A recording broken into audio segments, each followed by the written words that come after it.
Bunny, you should actually watch how good was CM Punk's 434-day reign from 2011 and 2013. And the reason is because the documentary ends at some point in time and it doesn't really show everything because it was recorded previously. Like, it's not one of the newest documentaries out there about CM Punk. In this video, we are gonna check out the 434-day WWE Championship reign. This reign was record-breaking for many reasons and is looked back on as one of CM Punk's biggest impacts in pro wrestling. Let's check out why is that a thing, and let's learn a thing or two more about CM Punk because he is definitely a relevant wrestler right now in WWE, and I feel like by the end of the year we're gonna see more of him and more storytelling.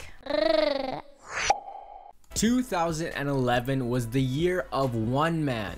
One man brought interest back in wrestling.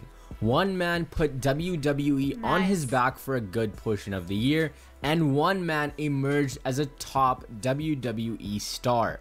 Of course, I'm talking about CM Punk. Punk had quite the coming out party this year after starting it off as a commentator of all things. A contract expiration caused him to be part of one of the greatest wrestling storylines in the history of the business, and of course, he dropped the infamous pipe bomb promo. This promo was crazy because it blurred the lines between reality and WWE scripted programming. You just didn't know how much was scripted and how much was coming from Punk's own accord. You guys already know what I'm talking about. Punk defeated John Cena to win his first ever WWE Championship at Money in the Bank 2011, and it looked like he was leaving the company as champion. That would not be the case, however. He re-signed and a championship match was made between Punk and John Cena for the undisputed WWE Championship. This was after they introduced a new WWE Championship because Punk supposedly ran away with the original. Punk went on to win the match at SummerSlam, but was then immediately cashed in on by Alberto Del Rio after Punk was jumped by Kevin Nash.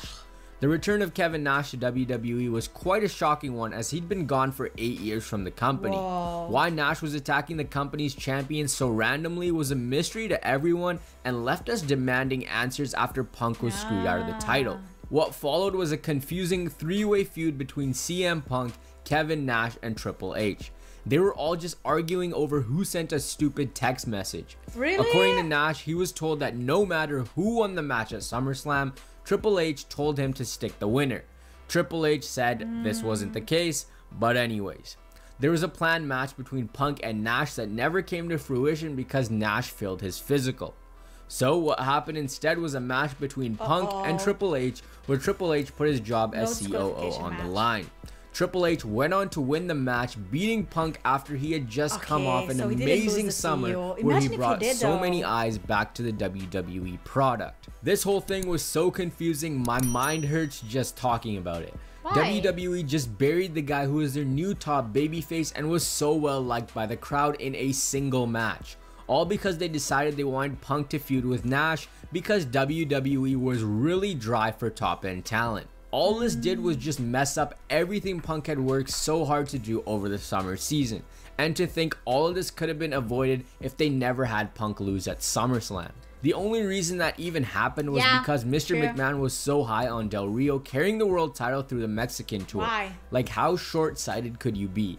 You have this guy who just came out of nowhere and put so much focus into your product, but you're gonna ruin his character and how special he is in a matter of one pay-per-view. Anyways, let's talk about what came afterwards, and that was Punk's return to the WWE Championship picture. CM Punk won the WWE Championship, beating Alberto Del Rio at Survivor Series 2011. Once again, the voice of the voiceless was WWE champion after having everything he'd built during the summer screwed up. After retaining the championship against Del Rio at a future episode of Raw, Punk beat both Del Rio and The Miz at TLC 2011 in a match that was pretty fun to watch. The match saw Punk handcuffed to the ring rope only to escape and unhook and retain the WWE Championship. Next up for Punk was a feud against Dolph Ziggler. Ziggler beat Punk in a gauntlet match and as a result was awarded the #1 contendership. The following week, Ziggler beat Punk by countout after John Laurinaitis interfered. Poor CM Now, Punk. for those of you who have forgotten or just don't know, John Laurinaitis was the annoying general manager who just didn't get on with Punk very well. This guy was so damn annoying and would try to be a thorn in Punk's side at all costs. It was a pretty funny mini feud in my opinion. When Punk mocked Laurinaitis' voice, it always got a chuckle out of me. After Laurinaitis interfered, Punk was pretty pissed and went on to attack him. This led to Laurinaitis appointing himself as a special guest enforcer for Punk and Ziggler's WWE Championship match at the upcoming Royal Rumble. The match was alright, but Ziggler and Punk did the best they could with the time they had. Two of the best wrestlers in the company going one-on-one, and it wasn't bad. Weirdly enough, Laurinaitis went in to help the ref count the 3 as Punk pinned Ziggler's shoulders to the mat. There's one feud out of the way for Punk. The feud with Ziggler was now over and WrestleMania 28 was looming a few months away. Punk was facing Daniel Bryan in a champion versus champion match. During the match, Jericho attacked Punk and hit Punk with a code breaker. The next week, Jericho explained his actions and said he was the best in the world and not Punk. Because Punk referred to himself as the best wrestler in the world. So it appeared as Jericho and Punk was the direction WWE was going for WrestleMania 28. This after everyone thought a returning Jericho would win the Royal Rumble, but instead he made it to the final 2, only to go on to lose to Sheamus. No way. At the upcoming Elimination Chamber, Jericho was involved in the chamber match for Punk's WWE Championship. But he was eliminated from the match after Punk kicked him out of the chamber while he was standing near an open door, and Jericho crashed to the floor. This eliminated Jericho without actually eating a pinfall. The next night on Raw, Jericho earned a match against CM Punk at WrestleMania. We all know Punk prided himself as being straight edge and alcohol free. Jericho though was ruthless. Jericho revealed to the crowd that Punk's father was an alcoholic. He said his little straight edge character was all paranoia from his father and that Punk was scared. I mean, maybe. Jericho vowed to make Punk turn to alcohol by winning the title from it. And man, was Jericho ever making things personal by bringing Punk's family into this. At one point, I remember Jericho saying, "Your parents' wedding took place after your birthday, and that makes you the legal definition of a bastard." Now, Punk was the WWE champion, the biggest championship in the brand. Obviously, Punk's storyline was very heavily featured on WWE programming, but his storyline took a backseat to one storyline in particular. Most years, a storyline like this would be main eventing. However, this wasn't most years. Punk's nemesis John Cena was on a climax to a year-long build between a match between himself and The Rock. The once-in-a-lifetime match between two of the biggest stars of their respective times.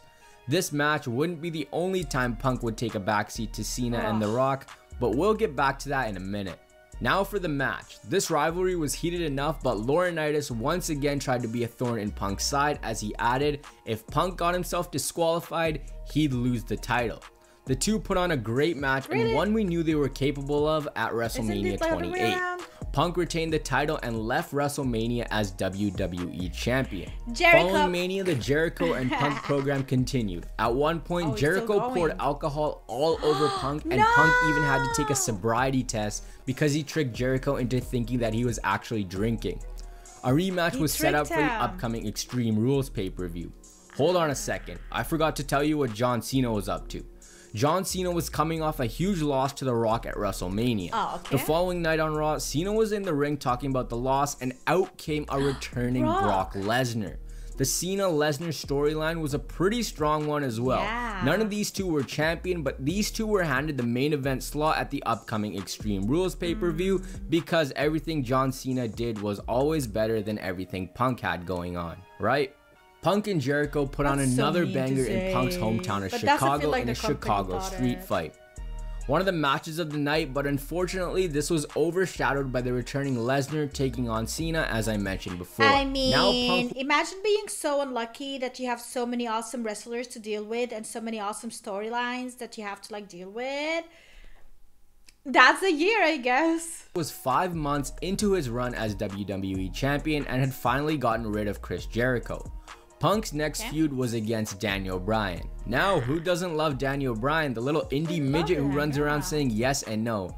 Bad joke, I know. After losing to Sheamus at WrestleMania 28 in 18 seconds, Bryan dumped AJ after Bryan said that AJ was the reason he lost the title at WrestleMania. Bryan called out Punk and said he had the most prestigious title in WWE and earned the right to face Punk at the upcoming Over the Limit pay-per-view. In all of this, Bryan had dumped AJ and AJ couldn't get Bryan off her mind. In between this WWE title storyline, a love storyline was interwoven as well, which was kind of annoying. Oh my god. Anyways, the match we got at Over the Limit was between CM Punk and Daniel Bryan. A dream match for many. Everyone was thinking of the potential this match had and how amazing it could be. Two of the most gifted wrestlers ever in the main event of... Oh, wait a minute. This was not the main event. Now we return to another episode of What Was John Cena Doing? Cena was in a storyline with John Laurinaitis, who was the Raw and SmackDown GM, and would go on to fight Laurinaitis in the main event of the show, where if Big Johnny lost, he would no longer be GM. Big Johnny didn't lose to Cena, and he kept his job for the time being. Anyways, Bryan and Punk could have definitely main evented this show.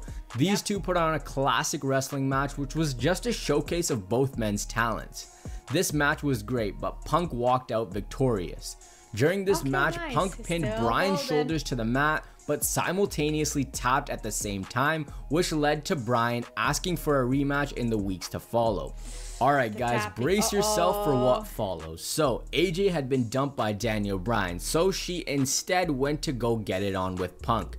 Punk appeared like he was into AJ too, and then AJ kissed Kane, which just made no sense at all. The story was all of these three, Kane, Daniel Bryan, and CM Punk had something for AJ, but just wouldn't admit to it. So the match at the upcoming No Way Out pay-per-view was between Daniel Bryan, Kane, and the WWE Champion CM Punk. It was so damn annoying to me having a storyline embroiled in the WWE Championship feud, but that's besides the point. At Over the Limit, Punk retained his championship after AJ fell from the ring apron, causing Kane to be distracted, so Punk pinned Kane. Now this thing was a full-on love story. AJ wanted attention from Bryan and Punk, but they refused to give it to her. So she turned into a psychopath and commanded that attention from both of them. This story is a bit confusing to go into detail into, so I'm just going to talk about the match and move on from it because rewatching this, my head still hurts. On to the match between Daniel Bryan and CM Punk at Money in the Bank 2012. AJ was conflicted on her feelings for both men, so she stopped both men from using weapons against each other. This match ended when Punk suplexed Bryan off the top rope onto a table, thus retaining the WWE Championship. All of this nonsense was now over, and look who was back in Punk's life. Not AJ, but John Cena. The 1000th episode of Raw was coming up, and Punk moved away from all the BS with AJ and Daniel Bryan. Cena had won the Money in the Bank contract, and being the good guy he told Punk he'd cash in on him at Raw 1000. On Raw 1000, before Punk and Cena's title match, The Rock informed Punk that whoever was the WWE Champion at Royal Rumble 2013 would defend it against The Rock. We'll get back to that in a bit. In the Cena vs Punk match, Punk lost by way of disqualification after Big Show interfered in the match. The Rock came out to help Cena fend off the Big Show, but just as The Rock was about to deliver a people's elbow, in came Punk, flooring The Rock and turning heel in the process. The next week, Punk explained he was sick and tired of being overshadowed by people like John Cena and The Rock, even though he was the WWE Champion. And I mean, I don't blame the guy. Literally every pay-per-view this guy was in, he took a backseat to whatever John Cena did, even though the quality of his matches were far better. Really, at this point, blame that on the company itself. Like, it's all numbers. Did you sit down and check if the viewership comes for you, if the merch sold is on top, that your merch is on top, like stuff like that? Like, the company always cares who brings more views and who brings more money, and these are the people that they work around. So if he was mad because he knew 100% that he was the one who was bringing that to the company and not CM Punk or The Rock, then fair enough. But if he had no clue, then how can you really judge? How can you just say that it's not the case? It's mid-summer of 2013 and we're on the road to SummerSlam. Punk interrupted a #1 contenders match between John Cena and The Big Show, leading to a triple threat match being made for the upcoming SummerSlam. This match was alright, and once again CM Punk retained after pinning The Big Show after both Cena and Punk submitted Show before the match was restarted. Following SummerSlam, Punk became the mega heel, going after some of the older people such as Jerry Lawler and Bret Hart, telling them how disrespectful they were, and he was the reason that people like Punk weren't more important. This was great. What more do I say? Storylines are at their best when they have a sense of truth to them, and this was true. The WWE champion should be the most respected man in the company. They should be the one main eventing cards and the one the company is built around. Now, Punk was against the man who he had started this whole ascent into superstardom in the first place against, and that was John Cena. At this point in his run, Punk aligned himself with Paul Heyman, further making him more detestable. In my opinion, Punk didn't really need Heyman. Heyman is a guy for those who can't really drop stellar promos like Lesnar, but Punk could drop these promos and was amazing at doing them, which just made no sense. The match was now set between John Cena and CM Punk for Night of Champions 2012. These two had a 5-star classic a year prior, and this match was pretty damn good as well. However, the finish wasn't the best as it ended in a draw. At this point, we're in September of 2012 and approaching nearly a year of Punk reigning as WWE champion, but he's still finding a way to keep himself fresh and relevant and preventing himself from becoming a stale character. The feud between Cena and Punk was set to continue at the upcoming Hell in a Cell pay-per-view, with both of these men inside of a Hell in a Cell. The idea of these two competing inside Hell in a Cell was amazing. However, Cena was injured, so that match never happened. WWE instead replaced Cena with Ryback, who they were pushing as a knockoff Goldberg. The match these two had at Hell in a Cell was good, but it's gonna be remembered more for its finish rather than what happened in the match. Referee Brad Maddox helped Punk secure the win as Punk became the first superstar to pin Ryback. The following month, it was time for WWE's annual Thanksgiving pay-per-view, Survivor Series, the same pay-per-view where Punk initially won the WWE Championship a year ago. Cena returned and a triple threat match was made by Mr. McMahon for Survivor Series 2012. Ryback, Cena, and Punk.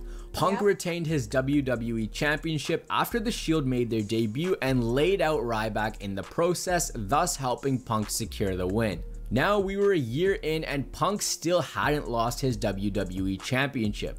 This was a great reward for Punk. He literally put WWE on his back in the summer of 2011 and deserved this long reign to solidify himself as a top star. Following Survivor Series, Punk then had surgery on a partially torn meniscus, but he still held the title at this point, only missing a small amount of time. Now Punk had become the longest reigning WWE champion in 25 years. 2013 was approaching and the Royal Rumble was near once again. As The Rock announced on Raw 1000, The Rock would compete for the WWE title against whoever the champion was at the time. Only fitting that Punk was the champion. One thing to keep in mind was the Shield kept interfering in Punk's matches, which led many to believe that he was paying the group to do the work for him. Interesting tidbit is that Punk actually claimed that he came up with the idea of the Shield, but the members were supposed to be Dean Ambrose, Seth Rollins, and Cassius Ohno. Anyways, Punk denied this, saying that this was not the case and he had nothing to do with the Shield interfering in his matches. At the Royal Rumble, the stipulation was that if the Shield interfered in Punk's title match against The Rock, CM Punk would be stripped of the WWE Championship. It had been rumored for a while that WWE was gonna go with Cena versus The Rock at WrestleMania 29 for the WWE Championship for this year's installment of WrestleMania. The match drew so much the first time that they decided it would line up their pockets once again, and it was an opportunity that WWE just couldn't pass on. So, earlier in the night before Punk and Rock's match, Cena won the Royal Rumble match, pretty much confirming what we thought was gonna happen in the first place. Now let's get on to Punk versus Rock. This was a solid match, and during this match the lights went down and it appeared that the Shield had struck and put The Rock through the announce table. This led to Vince McMahon coming out and appearing to strip Punk of his WWE Championship after Punk pinned The Rock. That's until The Rock said he wanted this match to end properly and the match was instead restarted. Punk then ate a people's elbow, only to go on to be pinned by The Rock. Oh no! And that's it. That's how it was over. The Rock had ended the legendary reign of CM Punk after 434 days as WWE champion. Okay. And what a fluky way to end the championship reign Yeah, too. it All should this have served ended as on was a a way to get WrestleMania. Cena Rock too, and honestly you could have done it without the Yeah. WWE championship. Yeah. All CM Punk was here was a sacrificial lamb to a big money match So WWE true. just couldn't So resist. mean. The clear way to go would have been Cena, Punk, and The Rock in a triple threat match. At This way you could have WrestleMania. gotten Punk in the main event of WrestleMania and still had Cena and The Perfect. Rock compete, but nope. Yeah. Once again, Punk had to take a backseat to what the big guys I'm were so doing. mad about really this right showing now. that they really never saw Punk as the big guy. Otherwise, Punk would have been in the main event of WrestleMania. While making this video, I found out something crazy.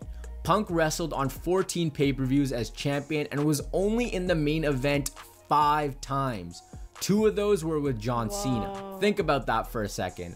5 times out of 14, and he's the main champion of the brand. In retrospect, looking at it, it's gotta be a tough pill for even Punk to swallow if he saw this stat. This just shows that WWE had the title on him more as a prop than anything else. Yeah. Anything this guy did was just taking a backseat to whatever plans they had for a bigger match or whatever John Cena was doing. This title run was a historic run.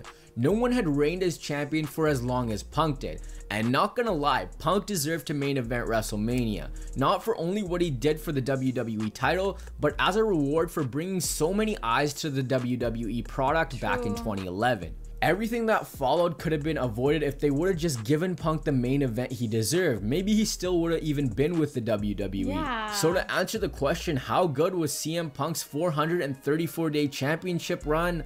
Well, I'll put it to you this way. Was it really a championship run? What I mean by that is the champion is held in the highest regard and is normally main eventing and part of the most important things happening on TV. All Punk did was take a backseat to some general manager BS or whatever John Cena was up to. Overall, the run provided some memorable matches and great storylines, but it never felt like it got into that high gear of elite championship runs for me. Punk really did deserve better. He left in 2014, and this was one of the reasons that contributed to that. You'd been showcasing this guy as your top champion for nearly 500 days, and you're not gonna give him a WrestleMania match because you want to boost some pay-per-view buys. The run was solid. We got Punk in a feud with Cena, Bryan, Ziggler, and Jericho, some of the best names WWE has to offer. But to think as hard as he worked to keep himself fresh and relevant, it was thrown away in a matter of time. It's no secret so many of us miss Punk, and this could be because of his antics or his ability to get us engaged in pretty much anything. Like, the guy had it all, and that's why we're clamoring for him to return so much, because he's just the total package. But this run was good, but it was nothing spectacular. Everyone always looks at it as the 434 insane days, but not really. He was never really the top guy if you actually look at it. A clear indication of WWE not knowing what they have on their hands at the time when someone is at the peak of their career and then regretting it later on. So that's it. That's it for the video, guys. Thank you guys so much for watching. Be sure to hit that subscribe button and like the video. Let me know what your... I know I said that so many times, but it's like, it is so unfortunate that he was there at the same time as CM Punk and The Rock, because they had influence even beyond WWE and pro wrestling, which brought attention to WWE. And that's what they like to do. They like to push these wrestlers. Like, for example, nowadays, if you look at Logan Paul, he is talented. The Rock is talented. John Cena is talented. But they want Logan Paul to be like there as the main guy because they know that his influence is reaching people who were not interested in WWE and became interested in pro wrestling and WWE because of him. And basically, that's one way of them to get like free promotion and sponsorships and whatnot. The company only thinks about selling and about money and about viewership. They really don't care that much about the wrestlers. So I definitely do agree with Superkick about the fact that CM Punk was mistreated by the company and during that time, and the fact that he left in 2014 makes more sense to me right now than it was before. Let's check out some comments. He was literally getting screwed by the company month after month. He was the reason everyone was watching to begin with. WWE just treated him like garbage. Even though he carried the company, he should have won the 2014 Royal Rumble and main evented WrestleMania 30. Imagine if Jeff Hardy returned when Punk was at his peak and they started feuding again, but for the WWE title. I mean, that's a cool idea because both of them, like, I feel like they belong in a fight together. Punk didn't need Heyman, but having a manager helps stay heel and not get cheered. True. I feel like Heyman pushed him a bit more into the heel and helped him be a heel. But I don't think that Punk should have ever been like just a specific character like a babyface or a heel. I think CM Punk should be the voice of the voiceless or the voice of the people, and he would be like very different than other wrestlers by just saying the truth and not caring what that will mean, like a rebellious kind of thing, you know. And that's a specific character for CM Punk. Now we have CM Punk back again into WWE, and my question is he gonna be screwed by the company again? Is he going to the high tops? Does he even care about that anymore because he's a bit more aged right now? And I don't know if he can perform in the ring as much as some of the newer or younger talents out there. What is the point of CM Punk's return? What does he want to do? What did he agree with Triple H behind the stage to be able to be performing in WWE again? Like, what made him come back? So far, we have the unfortunate event of him getting immediately not screwed by the company, but screwed by fate. Okay, by actually getting injured immediately and not having anything going. Like, we don't know if that was only work or if it was a real thing, but right now we know that he is getting better. And he has this feud with Drew McIntyre. We have Drew McIntyre in Money in the Bank fighting for the case, and if he gets it, he can cash in on Damian Priest. Karma, same thing happened with Damian Priest when he took the title away. So it's kind of like it's a circle, you know. And are we going back into the past where Drew had that championship and CM Punk was feuding for it and getting it? Is that how CM Punk is gonna get the championship or what? And how long after he gets the championship he's gonna keep it? Is he gonna be screwed again after he gets it? Because I'm sure, if you ask me, I would really love to see CM Punk with a championship or any type of a title in the company, and this time to be in WrestleMania, and this time to represent one of the greatest or be treated as one of the greatest in the company. But yeah, that is it. Thanks so much for watching. Let me know in the comment down below what you think about everything that I mentioned and more. And yeah, let's keep talking and discussing about this in the comments. Thanks so much for watching. I love your faces, and see you tomorrow with a brand new video. Bye! Oh, make sure to like this video for support.